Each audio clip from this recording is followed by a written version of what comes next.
Assalamu alaikum warahmatullahi wabarakatuh, que la paz y las bendiciones de Dios estén con todos ustedes.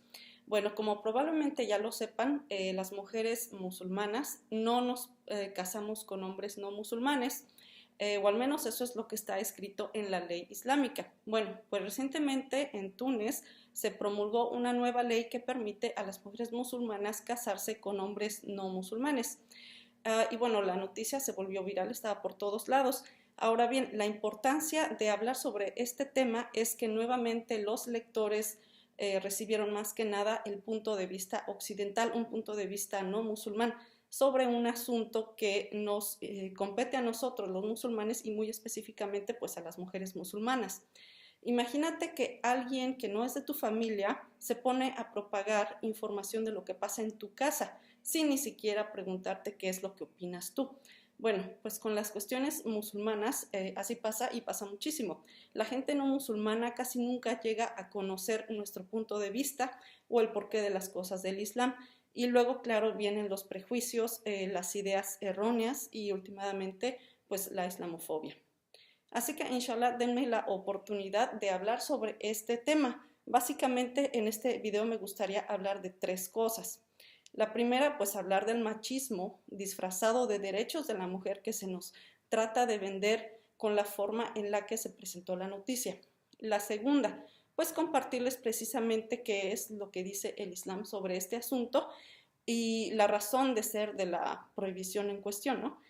Obviamente también me gustaría hablarles sobre los beneficios, ¿no?, que trae esta prohibición para las mujeres musulmanas sobre todo. Y al final, pues también quiero darles a conocer lo que se está tratando de ocultar, ¿no?, sobre Túnez con esa noticia, que por cierto todavía es muy relevante.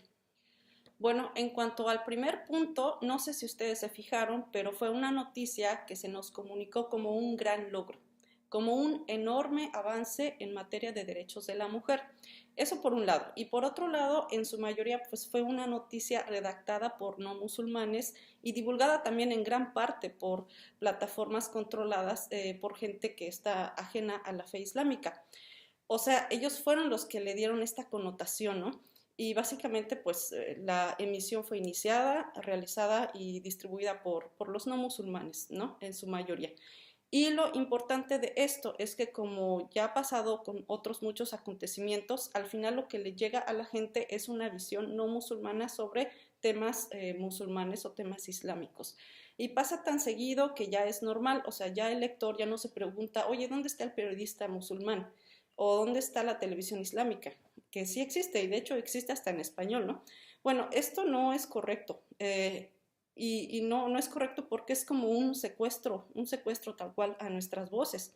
Que personas ajenas al Islam comenten sobre temas islámicos inevitablemente produce pues problemas de sesgo periodístico, deshonestidad y bueno, se pierde la objetividad, la neutralidad, la imparcialidad. Obviamente se nos hace creer, ¿no?, también en la universidad, que alguien externo al problema puede comentar las cosas con más neutralidad, pero la verdad es que las personas ajenas a la fe desconocen el porqué y el para qué de muchas leyes del Islam. Y lo que es peor, en cuestiones como esta que tienen repercusión política mundial, pues que sean los occidentales dando un juicio de valor sobre nuestra religión, pues solamente sirve para eso, ¿no?, para los intereses occidentales. Es una forma en la que se perpetúa el colonialismo, es un colonialismo a nivel de las ideas, ideológico, y que desgraciadamente pues aún perdura. Y ojo, que este colonialismo ideológico pues se sigue traduciendo en beneficios y ventajas económicas y políticas pues para las superpotencias mundiales, ¿no? Objetividad periodística hubiera sido mostrar el porqué de la perspectiva islámica, el porqué de esta prohibición, consultar los puntos de vista también de los eruditos del Islam y explicar la creación de esa nueva ley en un contexto pues, social, histórico y político, de manera que pudiéramos entender el porqué y el para qué de las cosas. Claro, también podrían haber incluido las voces de las mujeres musulmanas, pero las mujeres musulmanas practicantes, porque pues obviamente hay muchas musulmanas que solamente lo son de nombre, ¿no?, pero para que no se confundan. En fin, que la cobertura que se hizo del tema no refleja para nada la perspectiva islámica ni nuestras prioridades reales como mujeres musulmanas. De hecho, lo que prevaleció en la redacción y en la manera en la que se presentó la noticia, pues fue una perspectiva muy, pero muy machista. ¿Pero por qué machista? Se preguntarán ustedes. Bueno, en el momento en el que se nos dice que es un avance en materia de los derechos de la mujer que nosotras, las musulmanas, podamos casarnos con un no musulmán, pues se está asumiendo en primer lugar que nosotras queremos casarnos con no musulmanes. Y bueno, aunque no dudo que no faltará alguna que tal vez sí, la verdad es que es una suposición que no está respaldada por ningún censo, por ninguna encuesta, ¿no?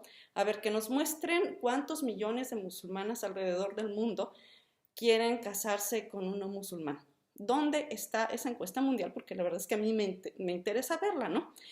Es que para decir que eso es un avance en derechos de la mujer es porque de veras tiene que ser un tema de alta prioridad para las musulmanas, ¿cierto? Más que la guerra pare o que se acabe la ocupación militar o más que poder pagar la universidad o tener acceso a servicios de salud, más que tener un empleo, más que terminar con la islamofobia. No, que nos casemos con hombres no musulmanes, eso es lo que es importante, ¿no? Según estos señores que redactaron la noticia.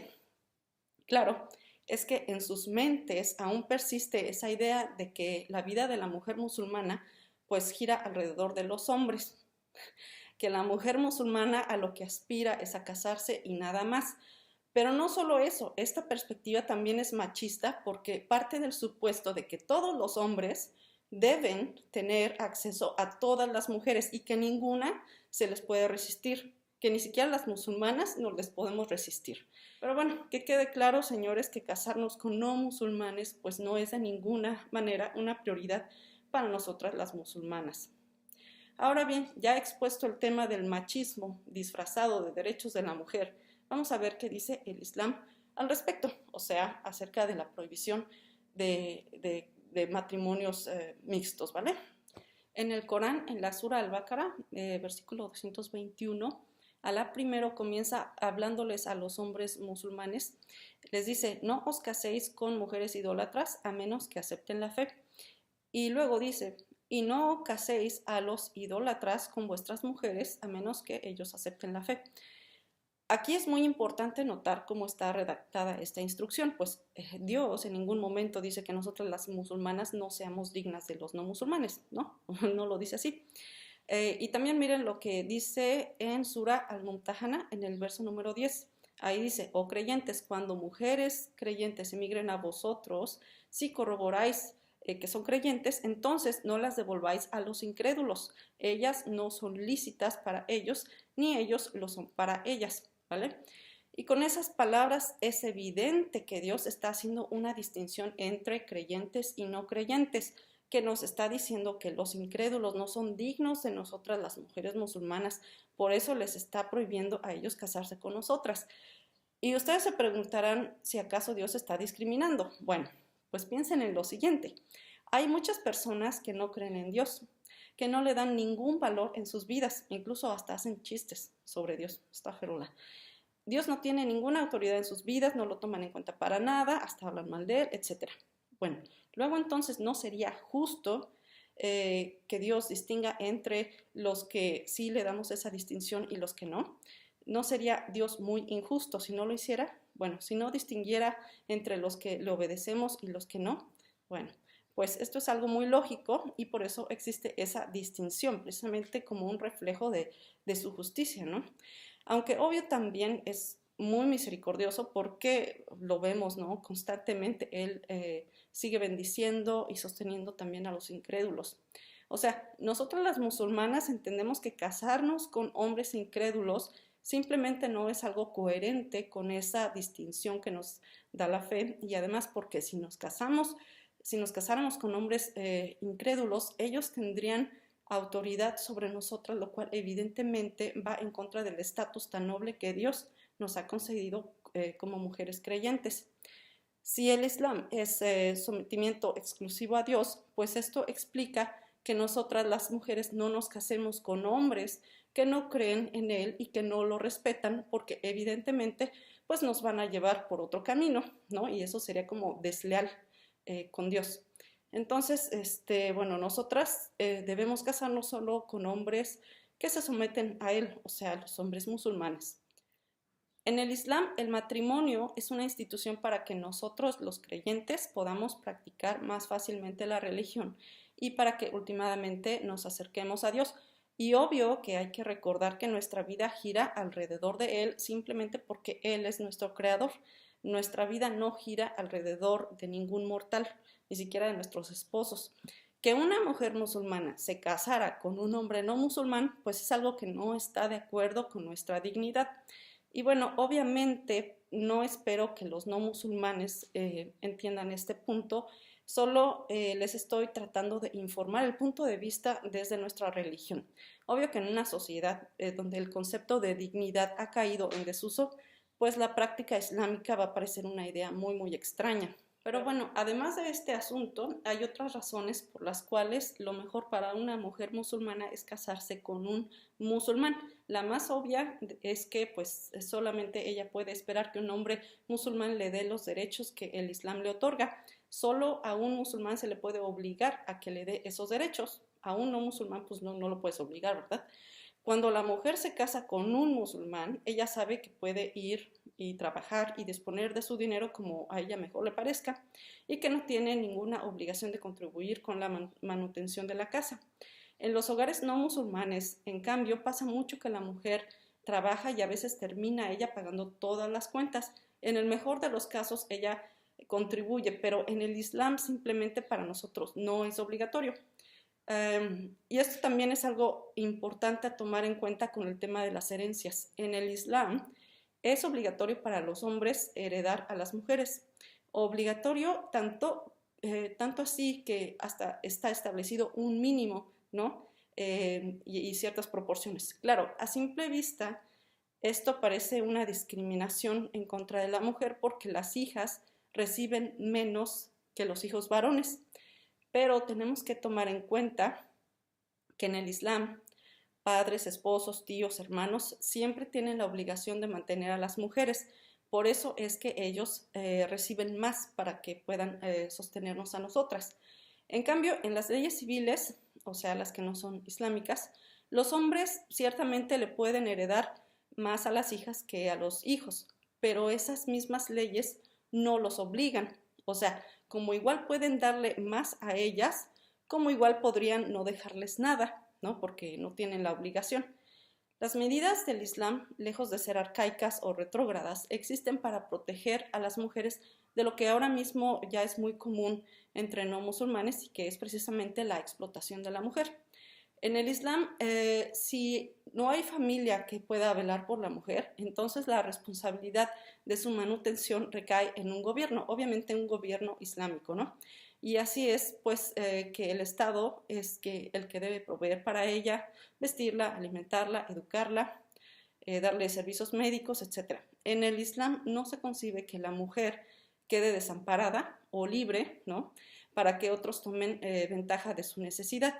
Cuando el Islam se implementa como debe ser, no hay razones para que la mujer quede expuesta a una situación de desigualdad de sueldos, en la que ella trabaja más o lo mismo que el hombre, pero le pagan menos, ni mucho menos que quede expuesta a situaciones de explotación sexual. Y bueno, por último, pues también hay ventajas a nivel espiritual, pero para que nos entiendan un poco mejor, les voy a decir que para los creyentes, la gente que verdaderamente cree en el Islam, pues nuestra prioridad no es esta vida, ni pasarla bien, ni hacer lo que se nos da la gana.